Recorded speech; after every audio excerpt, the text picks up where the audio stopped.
Saint Mary of Egypt, Saint Mary Egyptica, penitent. April 3rd. Today is the feast of a little known saint whose story demonstrates the powers of the Church as the home of forgiveness, redemption, and mercy. Saint Mary of Egypt was a prostitute for 17 years before she received the Eucharist and chose the life of a hermit.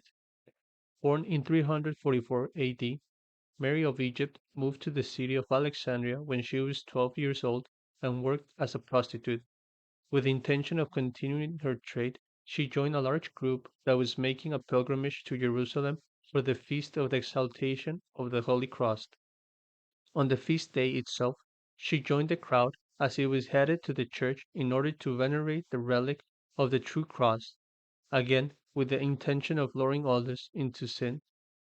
When she got to the door of the church, she was unable to enter. A miraculous force held her away from the door each time she approached.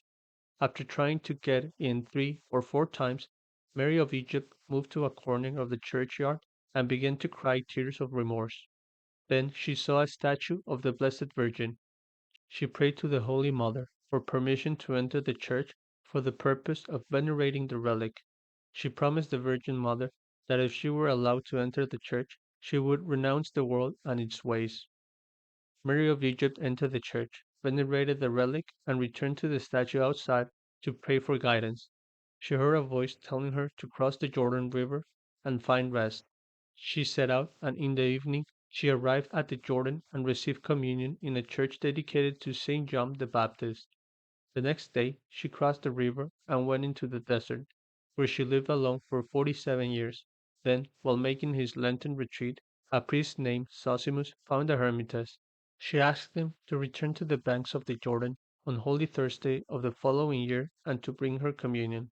The priest was true to his word and returned bearing the Eucharist. Mary told him to come back again the next year, but to the place where he had originally met her. When Zosimus returned in a year's time, he found Mary's corpse. On the ground beside it was a written request that she be buried, accompanied by a statement that she had died 1 year ago, in 421 A.D., on the very night she had received Holy Communion. Saint Mary of Egypt, pray for us.